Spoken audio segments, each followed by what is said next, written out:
সকাল এখন 9:30। আমাদের গন্তব্য আজকে সাগরদ্বীপ।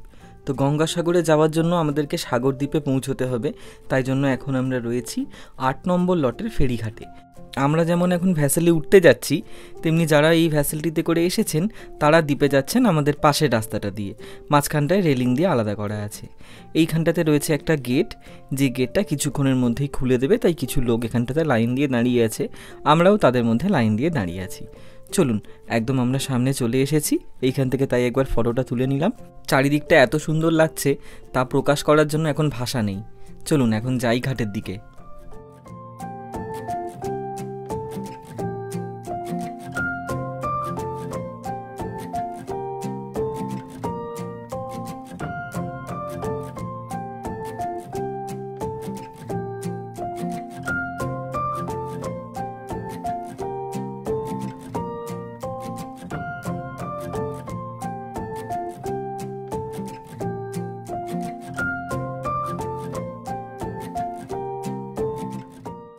ওই যে দূরে দেখা যাচ্ছে আমাদের ভ্যাসেলটি, ওটাতে করেই আজকে আমরা এই দ্বীপ থেকে অন্য দ্বীপে পৌঁছবো।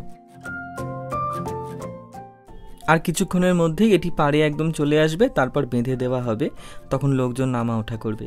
আমরা যখন ছোট ছিলাম তখন পুরনো কলকাতায় আমরা দেখেছিলাম দোতলা বাস, তবে এখন দেখছি দোতলা ভ্যাসেলও আছে। যখন লোকজন খুব বেশি থাকে, ধরুন গঙ্গাসাগরের মেলার সময় যদি আপনি এখানে আসেন, তখন একদম ভোরে ভোরে লোকজন যাতায়াত করে। শুধু লোকজন কি, বিভিন্ন রকম বড় বড় গাড়িও চলে যায়। তবে এখন যেহেতু অত লোকজন নেই, সেই জন্য শুধু একতলাতেই লোকজন ওঠানামা করবে। 15 মিনিট দাঁড়িয়ে থেকে সবাই আমরা এত বিরক্ত হয়ে গিয়েছি, এখন তাই ভ্যাসেলে ওঠার পরে কি আনন্দ দেখুন না, আমার বোন নাচতে শুরু করে দিয়েছে। গঙ্গাসাগরের ব্যাপারে অনেকেই হয়তো আপনারা জানেন, তবে যারা জানেন না তাদের জন্য একবার অল্প করে বলে দিই। গঙ্গা নদীর মোহনাই হচ্ছে গঙ্গাসাগর, অর্থাৎ যেখানে গঙ্গোত্রী হিমবাহ থেকে গঙ্গা নদী উৎপন্ন হওয়ার পরে বঙ্গোপসাগরে এসে মিশেছে, সেই মিলনস্থানটাকে মোহনা বলে। তো সেই জন্য ওইখানে নদী সবথেকে প্রশস্ত হয় বা চওড়া হয়। আজকে ঘুরতে আসার পেছনে যার অবদান সবথেকে বেশি, সে হচ্ছে আমার দিদি। প্রত্যেক দিনই প্রায় আমাদের বাড়িতে এসে আমাকে বলতো, চল না কাছাকাছি একটা কোথাও থেকে সবাই মিলে ঘুরে আসি, খুব ঘুরতে ইচ্ছে করছে। আর ঋষিরও এখন পরীক্ষা নেই, এবার আমাদের সবাইরই ইচ্ছে করছে। তো বাড়ির কাছাকাছি সমুদ্র বলতে গেলে হয় বকখালি বা গঙ্গাসাগর, অবশ্য দীঘাও আছে, সেটাও খুব একটা বেশি দূর নয়, কিন্তু বকখালিটা আরও বেশি কাছে। তাই জন্য সবাই মিলে আমরা একবার বেরিয়ে আসলাম। এর আগে সপরিবারে আমরা গঙ্গাসাগরে এসেছি ঠিকই, বকখালিতেও গিয়েছি, কিন্তু সেখানে আমার দিদি জামাইবাবু যাওয়া হয়নি। আসলে তখন তো ঋষি অনেকটা ছোট ছিল, তো ও যখন এখন একটু বড় হয়েছে, আর ওর এখন স্কুলের চাপও নেই, পরীক্ষাও নেই, সেই জন্য একটুখানি বেরিয়ে পড়া হয়েছে। চারিদিকে এত সুন্দর মেঘ করে আছে, আর তার মাঝখান থেকে সূর্যটাকেও লাগছে ভারী ভালো। তো সেই জন্য সবাই একটুখানি উঁকি দিয়ে দিয়ে সূর্য আর মেঘ এদিকে দেখছে। তবে সবার একটাই ভয় হচ্ছে যে এত মেঘের জন্য দুম করে না বৃষ্টি চলে আসে। যদি নদীর মধ্যে হঠাৎ করে বৃষ্টি চলে আসে, তখন এক কী ভয়ঙ্কর কাণ্ডটাই না হতে পারে। হালকা হালকা বৃষ্টি শুরুও হয়ে গেছে, এখন দেখছেন অনেকগুলো কালো করে মেঘ এসেছে, সেখান থেকে খুব হালকা বৃষ্টি হচ্ছে, তবে জলের মধ্যে হচ্ছে বলে খুব একটা বোঝা যাচ্ছে না। এভাবে দেখতে দেখতে প্রায় 40 মিনিট কেটে গেছে, আর হয়তো মিনিট 10-এর মধ্যেই আমরা ওপারের ঘাটে চলে আসব। এই যে ঘাটটি এখন দেখতে পাচ্ছেন, এটির নাম হচ্ছে কচুবেড়িয়া। গঙ্গাসাগরের এই ঘাটটাকে কচুবেড়িয়া নাম দেওয়া হয়েছে, আর যেখান থেকে আমরা উঠেছিলাম সেটার নাম হচ্ছে 8 নম্বর লট। তো এই কচুবেড়িয়া ঘাটে নেমেই আপনাকে যেতে হবে গঙ্গাসাগর। এই ঘাটে নামার পরে যখন আপনি রাস্তাতে উঠবেন, তখন সেখানে প্রচুর গাড়ি রয়েছে, সেগুলোতে করে আপনারা গঙ্গাসাগরে পৌঁছতে পারবেন। তো আমরা সেখান থেকে সবাই মিলে অটো নিয়েছিলাম এবং সবাই চলে এসেছি গঙ্গাসাগর। এসে আমরা একটা জায়গাতে এখানটাতে বসেছি, এটা একটা বিশ্রাম নেওয়ার জায়গা যাত্রীদের। তো এখানে আমরা সাধুদেরও দেখা পেয়ে গেছি। ঋষির বাবা আর ঋষি গিয়েছে দেখতে যে কত দূরে এখান থেকে সাগরটা। আমরা একটুখানি জিরিয়ে নিয়ে সবাই বেরিয়ে পড়েছি সাগরের পথে। আগে আমরা সবাই মিলে গিয়ে গঙ্গাতে ভালো করে স্নান করব, তারপরে যাব সেখান থেকে কপিল মুনির আশ্রমে।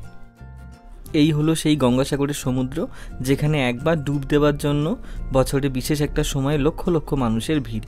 তখন এখানে তিল ধারণের জায়গা পর্যন্ত থাকে না। তবে আমরা কখনো মেলার সময় এসে ওই ভিড়ের মধ্যে স্নান করিনি, এইরকম ফাঁকা ফাঁকাতেই আগেরবার এসেছিলাম, এবারেও তাই। সমুদ্রের ধারে একটা জায়গাতে আমরা সবাই ব্যাগপত্র রেখে একটু করে জামাকাপড় চেঞ্জ করে নিয়ে পাড়ে এসেছি। সবাই তো একসাথে নামা যাবে না, তো বাবা মা উঠে গেছে একবার, বাবা মা উঠে যেতে আমরা বাকিরা নেমেছি। তারপরে আমিও মাঝখানে একবার উঠেছি, এবারে যাচ্ছি বাকিগুলোকে গিয়ে টেনে তুলবো। তো এখানে হয়ে গেলে একবার কপিলমুনির আশ্রমটাতে যাব, ইচ্ছে আছে সেখানে যাওয়ার জন্য। এবার যদি দেরি হয়ে যায়, আসলে এতদিন পর সমুদ্র পেয়ে কেউই তো ওখান থেকে আর উঠতে চাইছে না, ওই জন্য। তবে এখন সমুদ্রটাকে একবার দেখাই, অনেক দূরে চলে গেছে। একটু আগে যখন আমরা এসেছিলাম না, তখন অনেকটা কাছাকাছি ছিল। আমরা যখন এখানে এসে পৌঁছেছি তখন ভারী রোদ ছিল, তো সেই জন্য সবাই একটু করে জিরিয়ে নেওয়ার পরে যখন সমুদ্রে এসে আমরা গাটা ডুবিয়েছি, এত আরাম কি বলবো, এত শান্তি। পাপ পুণ্যর বিচার তখন মাথায় থাক, আমরা তখন শরীর জোড়াতে ব্যস্ত, আর তখন সমুদ্রটা ছিলও একদম কাছে। তারপরে আস্তে আস্তে যখন ভাঁটা পড়ছে, তখন আস্তে আস্তে দূরের দিকে জলটা চলে যাচ্ছে। তবে গঙ্গাসাগরে দারুণ সুন্দর আমরা গিয়ে ঢেউ পেয়েছি, আর তার সাথে রয়েছে খুব সুন্দর হাওয়া। তো মা বাবা প্রথমে নেমেছিল, তখন আমরা বসেছিলাম। তারপরে এখন মা বাবা উঠে গিয়ে একটুখানি পাড়ে বসেছে, আর আমি সেই ফাঁকে গিয়ে মোবাইলটাকে নিয়ে এসেছি যে এই ভিডিওগুলো রেকর্ড করব বলে। এই সুন্দর মুহূর্তগুলোই তো ফ্রেমবন্দি করে রাখতে হবে, বলুন। সমুদ্রের জল পেয়ে ঋষির সাথে সবাই ছোট হয়ে গিয়েছে, তবে তফাৎ একটাই, ঋষি ছোট বলে খুব একটা বেশি দূরে যেতে পারছে না, আর বাকিরা একটু বেশি দূরে অবধি যাচ্ছে।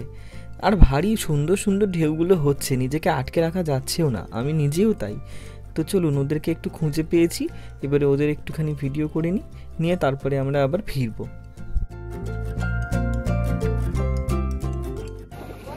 এই যে এখানটা ঋষি, দিদি আর জামাইবাবু, ওরা এইখানটাতে, আর ভাই বোন একটু ওই দূরটাতে রয়েছে, ওই যে ওইখানটাতে।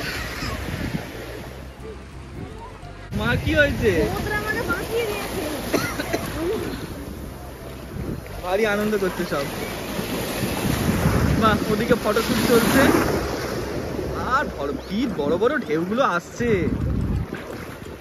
ফটোশুট চলছে ওদিকে, বেশ ভালোই।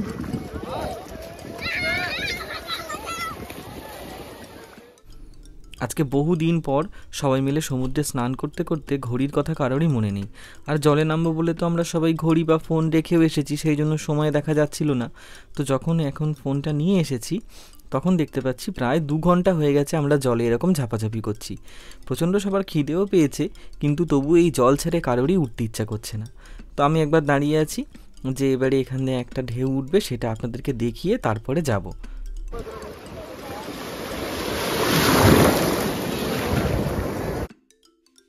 সমুদ্রের পাড়ে বসে একটাই আমাদের প্রাথমিক কাজ, সেটা হলো ঢেউ গোনা আর দেখা। এত সুন্দর সুন্দর ঢেউগুলো আসছে, তা আমরা গোনার বদলে শুধু দেখছি। আর সাথে এত সুন্দর আকাশটাও রয়েছে, ওদিকটাতে রয়েছে একটা উইন্ডমিল, ভীষণ সুন্দর লাগছে চারিদিকটা। এখান থেকে যেতে মনটা চাইছেই যেন না, কিন্তু এখান থেকে তো উঠতে হবেই, অনেকক্ষণ হয়ে গিয়েছে, খিদেও পেয়েছে। এবার আমরা সবাই গিয়ে কপিলমুনির আশ্রমে একটুখানি পুজো দিয়ে তারপরে আমরা খাওয়া দাওয়া করবো।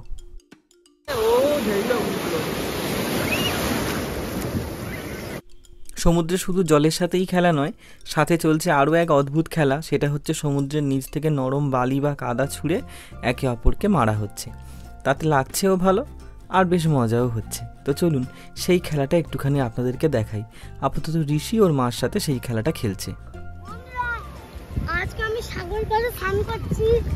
তোমার মজা হচ্ছে? কেমন মজা হচ্ছে একটু বলো। অনেক মজা। তোমাকে পুরো কুনো ব্যাঙ মনে হচ্ছে, কুনো ব্যাঙটা জলে নেমে পড়েছে, ওই ব্যাঙটাকে ডুবিয়ে দিল বোধহয়, ওই ব্যাঙটাকে ডুবিয়ে দিল। এই বালি খাওনি তো? আর মায়ের গায়ে ওগুলো কাদা দিয়ে কি করেছো?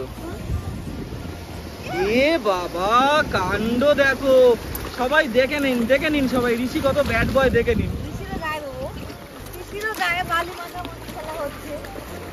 ওরা একটু বালি মাখামাখি করুক, তবে আমি একটু এবার পাড়ের দিকে যাব, তার কারণ ওদিকে বাকিরা তো রয়েছে, তো ওখানটা একবার চলে যাই। আমি গেলে আবার তারপরে মা বাবা একটুখানি আসতে পারবে। গঙ্গাসাগরে গঙ্গা স্নান তো খুব ভালোভাবেই হলো, তবে এবারে স্নানের পরে যেটা সবথেকে বড় চিন্তার বিষয়, সেটা হচ্ছে মহিলাদের জামা কাপড় চেঞ্জ করা। তো এবারে এসে আমরা দেখলাম গঙ্গাসাগরের বিচে একটা এরকম সুন্দর ব্যবস্থা করেছে এলাকার লোকজন। এই কাপড় বা বস্তা দিয়ে এরকম গোল গোল করে ঘিরে দেওয়া হয়েছে, এর মধ্যে মহিলারা চেঞ্জ করতে পারেন এবং মিষ্টি জলে চাইলে স্নানও করতে পারেন। 20 লিটারের যে জলের ড্রামগুলো, সেগুলো এখানে সামনে মিষ্টি জল এনে ওনারা রেখে দিয়েছেন। তো 20 টাকা করে নেন ওরা জামা কাপড় চেঞ্জ করার জন্য, আর মিষ্টি জলে স্নান করতে চাইলে তার জন্য আপনাকে আলাদা একটা ভাড়া দিতে হবে। তো আমরা ছেলেরা বাইরে জামা কাপড় পরে নিয়েছি, আর আমাদের বাড়ির মহিলারা তারা গিয়েছে ওর ভেতরে জামা কাপড় চেঞ্জ করতে, সাথে একটু মিষ্টি জলে স্নানও করে নেবে। আমরা সেই জন্য বাইরে অপেক্ষা করছি। ওরা রেডি হয়ে আসলে এখানে আমরা কিছুক্ষণ বসে তারপরে আমরা যাব কপিলমুনির আশ্রমে, এখান থেকে খুব কাছেই। তো কপিলমুনির আশ্রমে আমরা ওখানে গিয়ে বাড়ির লোকজন পুজো দেবে, তারপরে আমরা সবাই মিলে একটু খাওয়া দাওয়া করব। খাওয়া দাওয়া করে সেখান থেকে আমরা বকখালির উদ্দেশ্যে রওনা দেব।